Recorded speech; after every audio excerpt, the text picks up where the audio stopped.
Paul, the real question here is Paul Linn coming to Knuckles Up on September 14th in the front row because we have a safe seat for you. Oh, nice. Put him on the spot. Put him on the spot. You are killing me.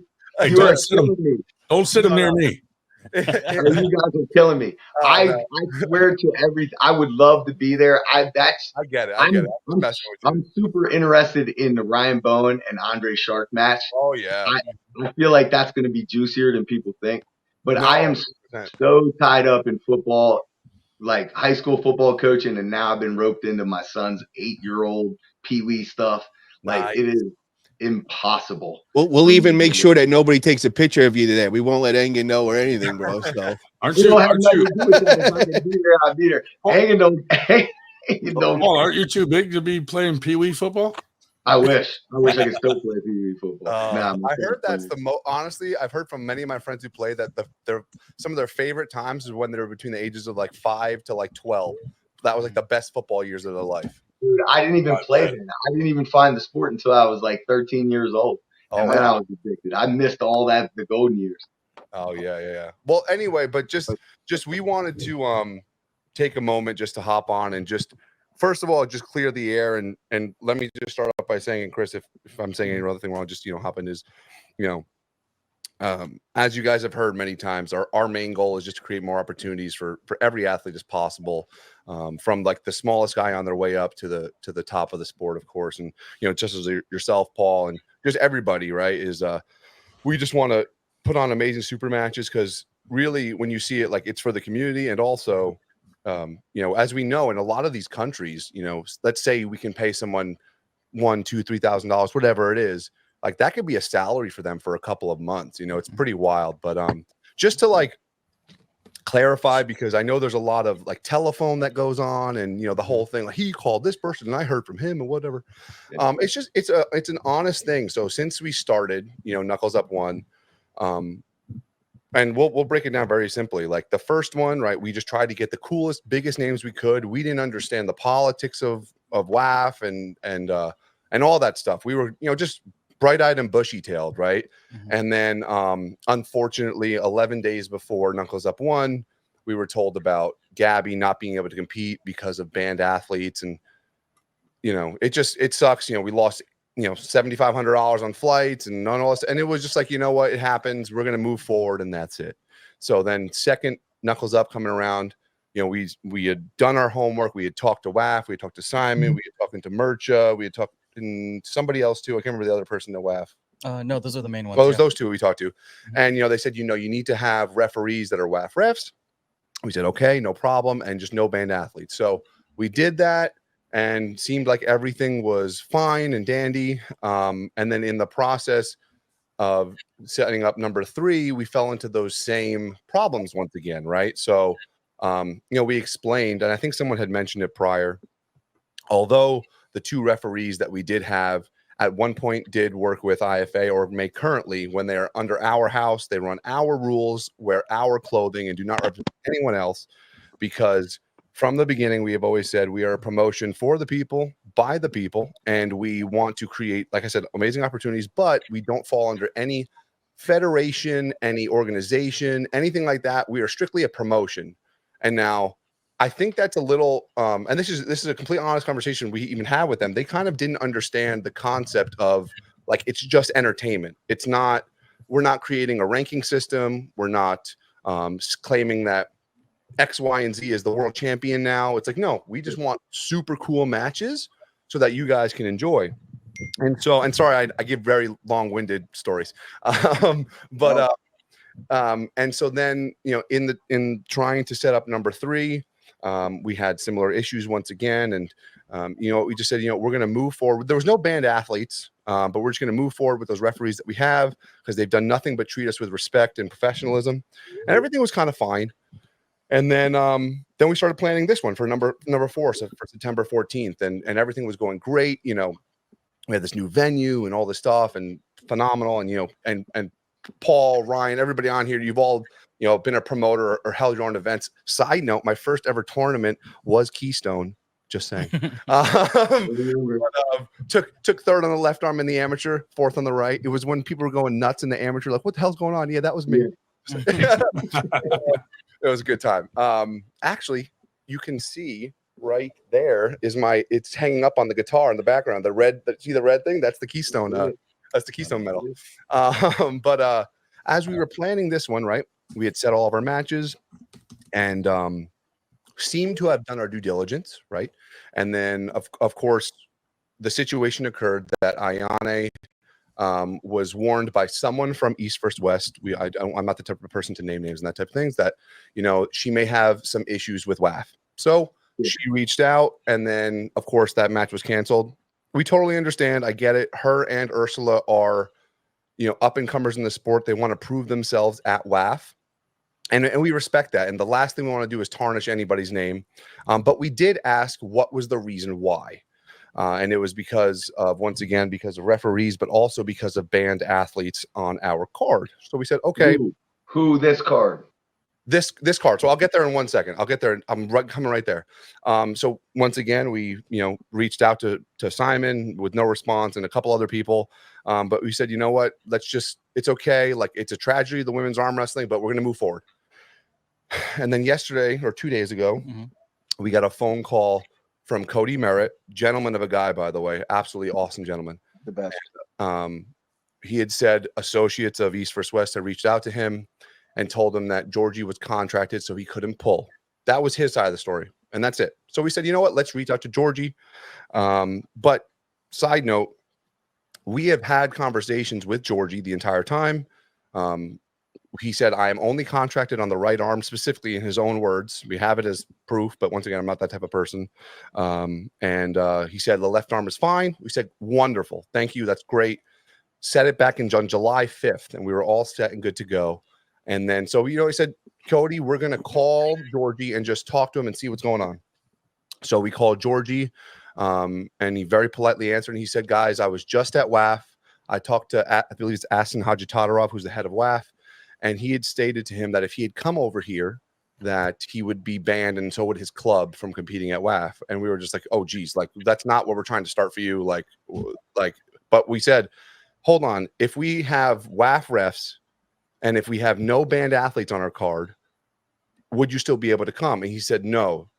Is it Arson or Asin? Asan, I think. Asan said, as long as you go to a Knuckles Up event, you will be banned. Now, it's frustrating because I think. Go ahead. My bad. I think have you confirmed? Have you discussed? Have you gotten contact with Simon? Yes, and yes, we have personally talked to Simon, and the very frustrating part of this whole conversation is he sent us a list of all of the banned athletes.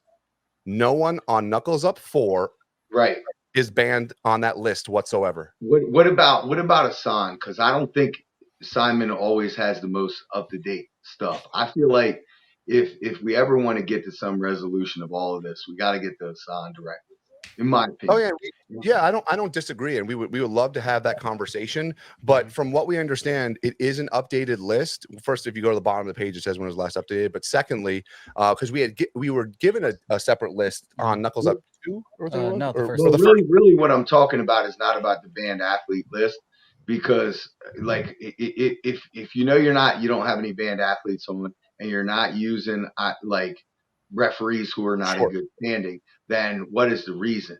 Like, that's got to be, there has to be a way to get in front of Asan. Let's talk about that, because I feel like when we talk about like East versus West contracted people, like that's fairly, like, we all don't know who's under contract, what arm. We don't know those details, but we could find them out. Like there could be like a communication where we find that stuff out ahead of time so that matches don't get canceled. I completely agree. And can I ask one question though?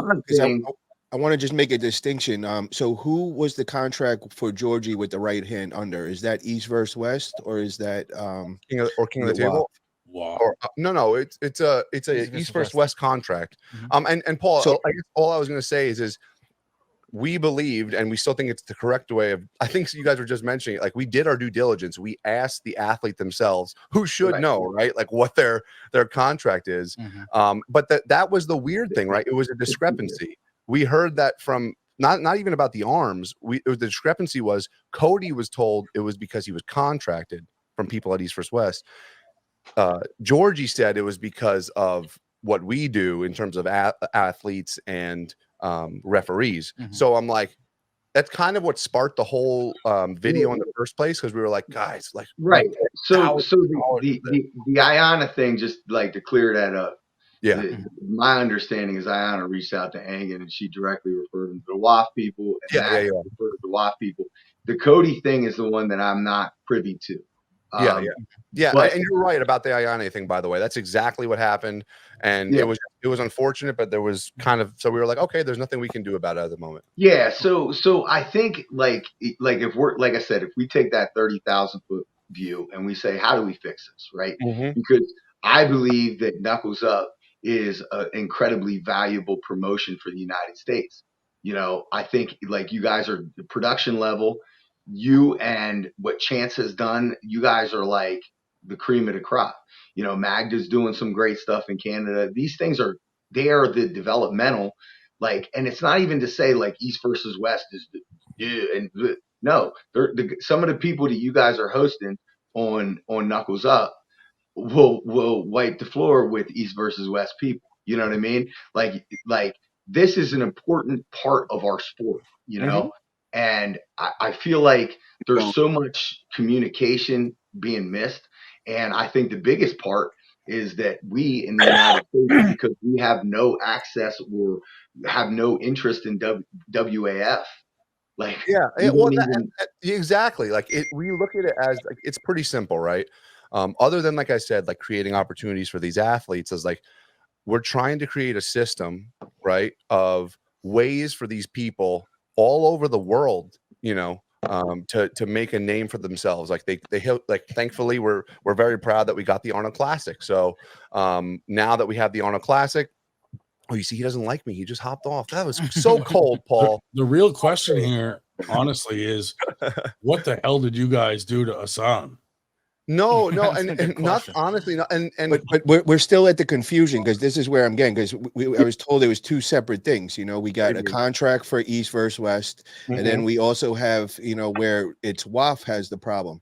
So how come, if East versus West is not behind anything or involved with this, how come Cody was told from East versus West associates that it was a contract thing?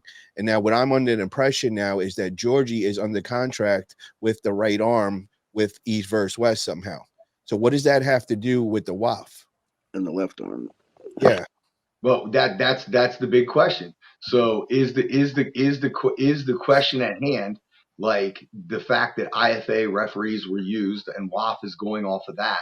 Like, where's the communication piece with WAF? Because East versus West and King of the Table contracts they are what they are. They are written contracts. Yeah. So if there was confusion on which arm, is it both arms?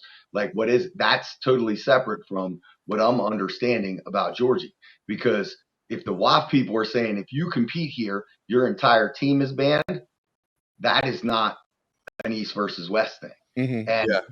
Was Cody Merritt confused and whatever? I don't know. I don't know.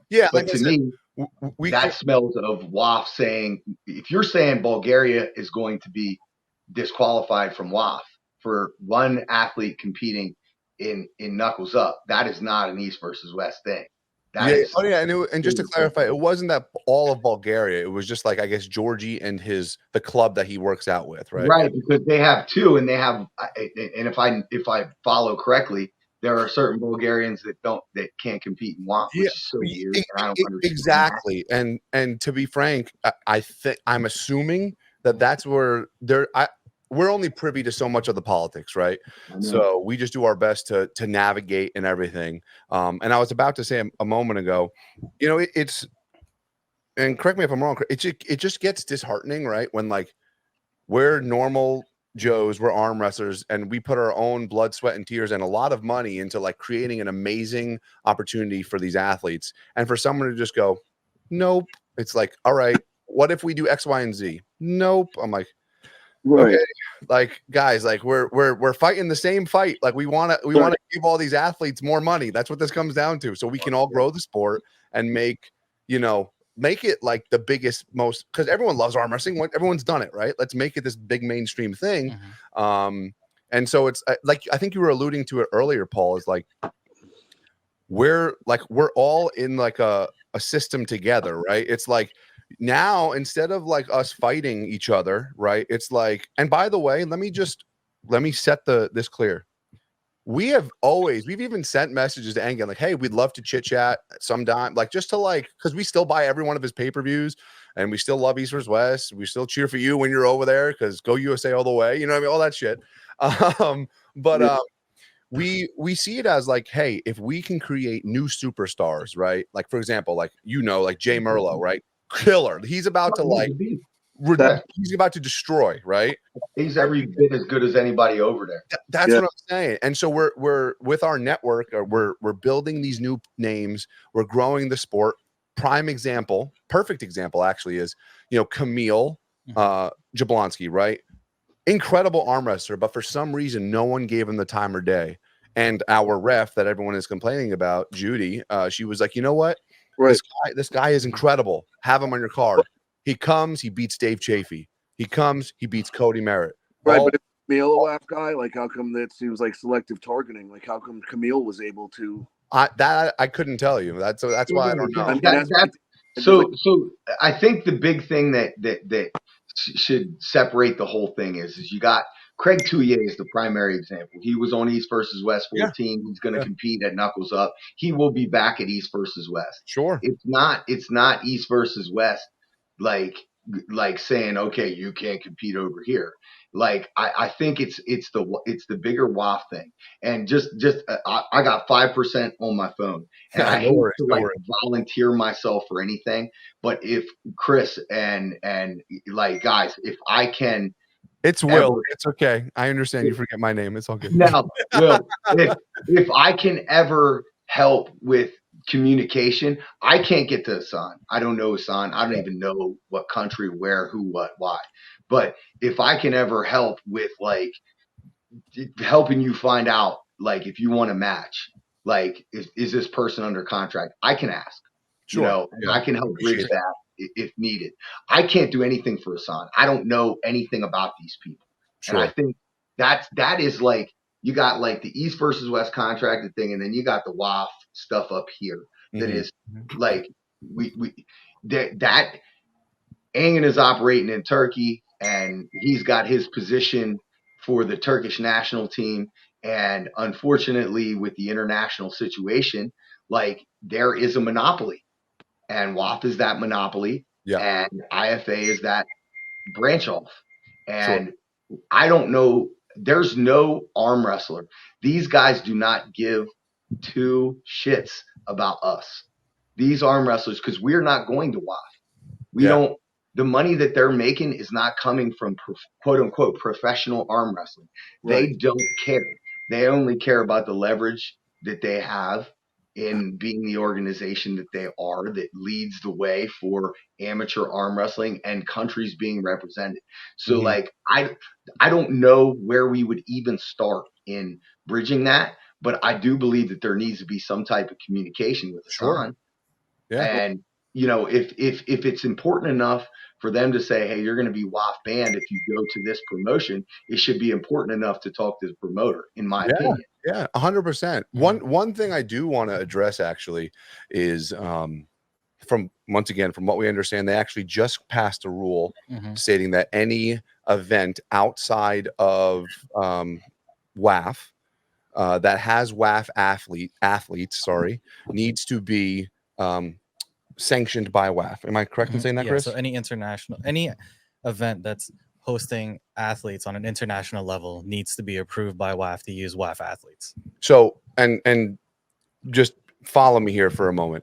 This is where like it hurts me personally, because many people don't know I have been at the top level of powerlifting. I was a relatively good strongman, and like we all know what every athlete does to get to the top, and I get that, right? So from the way I look at it is WAF is with WADA. They want to get to the Olympics, and I want them to be at the Olympics. We all do, right?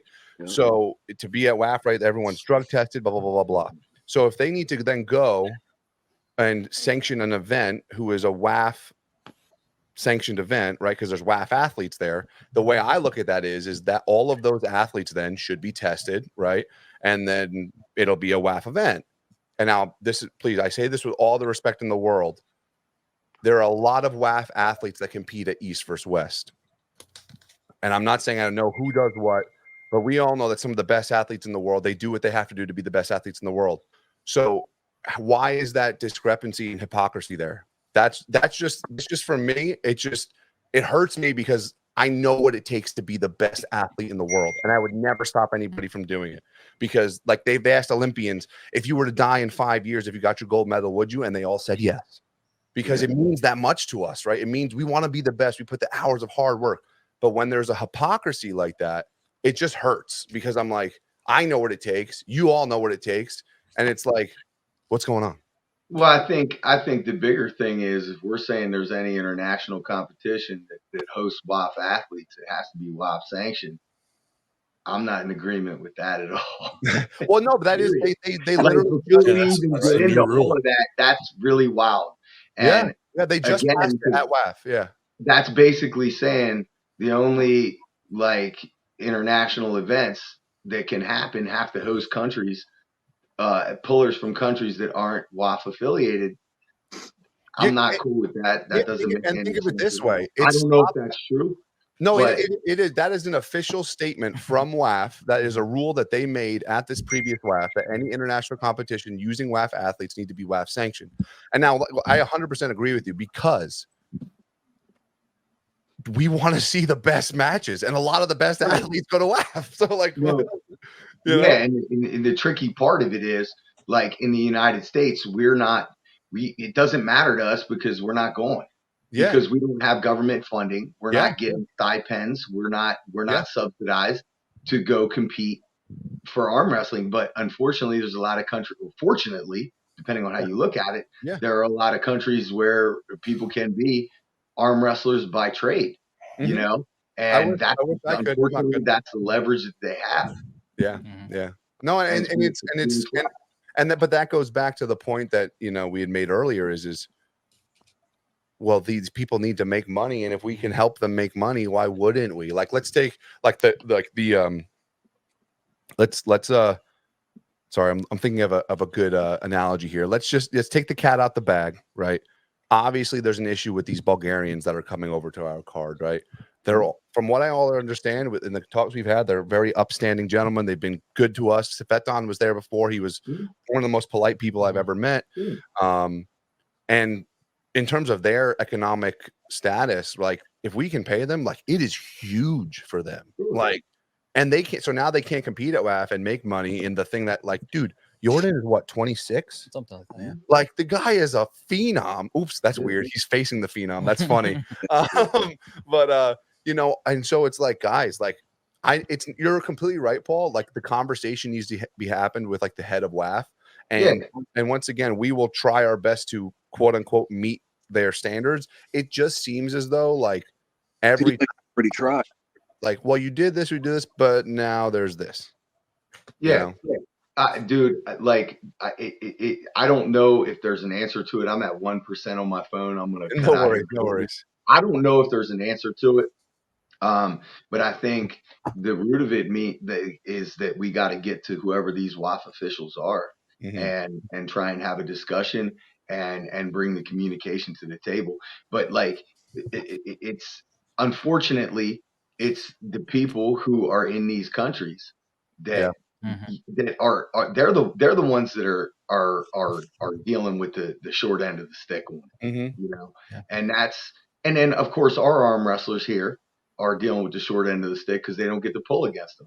They don't get to see the world's best. Exactly. No, I mean, and like I said, the real question though here is, Chris, is Knuckles Up 5 is happening on January 25th, and he said he doesn't have a left arm contract. So I'm just saying. What is it? January 25th. I could be available for that. Okay. I got a vacation. Football season's over. Beginning of January, but I should be available. Left arm. But nobody cares. Everybody says I'm terrible. I felt it the other day. It's good. You know it is. Oh man, Who would you want to see a Hey, match? that's an easy drive, bro. That's easy. That's like that's what I'm saying, dude. Who's some potential pullers for him left hand? Who would you left arm? Is there anybody, Paul, that you're feeling spicy with that you'd want to? no. I do. Jason Merlo. I don't know. You guys tell me. I'll pull whoever. It doesn't matter. How about you and Merlo on the left arm? You'll probably take him by about 20 pounds. Oh, Merlot's. Yeah, I would pull Merlot. Okay. Yeah, he might wax me for sure. Jason Merlo on the left arm? I like that. Let me ask all of you this: would you buy a used car from Will? Should I do the shtick? Sign me up. Ryan, do you want the shtick? I'll do. Dude, I would buy a used car from you in a heartbeat. The way you talk. Gentlemen, don't forget to go to thehigh5aw.com to get your tickets for Knuckles Up 4 on September 14th. Dude, I would buy a car. Yeah, right I'll do there. a commercial, Mel. Cut me a segment for a commercial. I got you. You want it? I got it. I don't know if you guys can afford me though. I'm just saying. And use the code Paul Italia and get 10% off. There we go. There we go. We got a question up here. Is what does Paul Linn think about Artem versus Matt Mask left hand? Oh my goodness, these are like two of my favorite guys. I think Artem is the underdog, but I'm rooting for him, man. And I wouldn't be surprised if he does something weird because he got that weird like underhanded side pressure thing that could cause Matt problems if he over rotates. No, that's a left arm, right? Yeah. That's going to be interesting. But how about this? And a weird man purse. Because you brought it up and you thought it was interesting, and we don't get to talk much. I think one of the matches I'm most excited about is the Ryan Bowen Andre match. Why do you think it's going to be interesting? Because I've been talking to Ryan, like when we were in Dubai, I kind of read him the riot act about his body composition and getting everything together, and he dropped all this weight. And in my head, I'm like, Andre's coming in big. Yeah, he's going to come in huge. And I know that there's different versions of Andre because I felt different versions of him. And Andre is going to come in peak form. So we're going to see if Ryan cleaning his body composition up is still going to be able to compete at that weight. Yeah. But I'm like I love Andre, but I'm low key really rooting for Ryan because I love the transformation he's doing right now. Yeah. And I think that like he is on the path to be his best self. And I really hope this doesn't like derail him being like, I think he can be like this 90 kg. He said he's going for 85 next year. I don't think he should go to 85. And I told him that. I think that's too extreme. I think he could be like 90, like 92, make 90. And that's going to be like his best version. Yeah. But I've talked back and forth quite a bit with him about this along the way. And I truly believe that he's going to keep all of his power and feel better. Last night he was saying he was feeling really good, that he had a big mental and emotional swing about it. He felt like the prey before, and now he feels like he's on the attack, and he's really talking about bringing it. He says he's a lot more confident than he was just weeks ago. Dude, I'm sure a lot of us can attest that like when you feel good, when you feel confident, you feel like you've done the right stuff, and even if you're lighter and you feel good, and you feel healthy, and you like what you've put in, you like what the mirror tells you, you're going to have a level of confidence that you won't have just being bigger, you know? Mm-hmm. Bigger isn't always better. It's so true. It's so true. You know, it's about the sweet spot. It's finding that sweet spot. Like where does everything balance out and where does your body feel most healthy? Yeah. So Paul, what is your comfortable competing weight? Because I know you've changed a few times. 209. 209, 205. Okay. I think 205. Merlo is like 204 right now. So that's all right. So let's just hash this out here. All right. So you can sign a contract. You're gonna fly in on Thursday. Hold on. You don't have to fly in. Right. You're gonna drive in on Thursday night. We'll have the food ready for you. When do I weigh in? You tell me when I weigh in. I gotta wait. You're gonna weigh in Friday at 5 p.m. So we'll have some like Brussels sprouts for you to eat or something, or so you can get the piss out. You'll be fine. And then you'll weigh in, and then we'll have some Gatorade ready for you, whatever. All right, Gatorade. Let's talk price here. Are we talking like 20,000 or like? My phone's dying, dog. Okay. I mean, one thing before you go. Battery charger for his phone. One thing before you go. Hold on. Paul Linn, can you connect them with Engin? Can you connect them so they can call? He's gone, Paul. I think he's gone. He died. Yeah, I want to get you guys connected with Engin. This way you could have open communication. And you can find out any kind of contract problems. And then I Sure. also have a way for you to get in touch with Mercer, which is Hassan's right hand. And Mercha? yeah, Mercer. We've talked to him multiple times. Yeah. Okay, well, he's the one that you got to speak. I believe he's the one that speaks very good English and all, where Hassan doesn't speak as good as English or whatever. So I will say, I think, and I don't mean to cut you off, Paul. I'm sorry. Oh, he's coming back. I think he's coming back. I do think this is the appropriate platform into where those conversations should happen, right? Because once again, a lot of times, we have just like I heard you were mentioning before earlier, Paul, where like you have people reach out to you in confidence, right? And what happens is like you can't say things, you can't do things because they're afraid and blah blah blah blah. The only way, and I think this is because, and Chris, if you disagree, by all means, please let me know.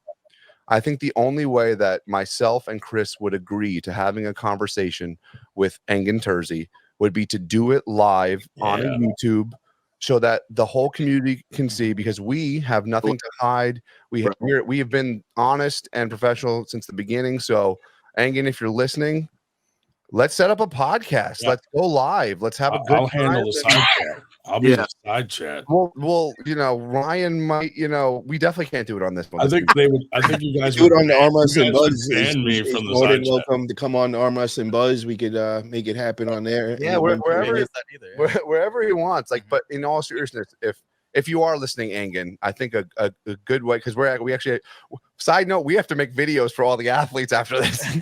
But if you are listening, or if Paul, if you're still listening and you reach out to Engin and let him know, number one, we do and always will support East versus West because it creates great opportunities for these athletes. Secondly, we do not have anything against you personally. We appreciate that you are a legend of the sport. You've put many, many years in and you've done incredible things for the sport. But let's just get on a live. Let's talk it out. But let's let the community see us coming together, right? Because that's the only way we're going to grow and get past all of this. So let's make a live. Let's chit chat. And hey, maybe I can have a match with him one day. I'm sure he would destroy me, though. I don't know if you want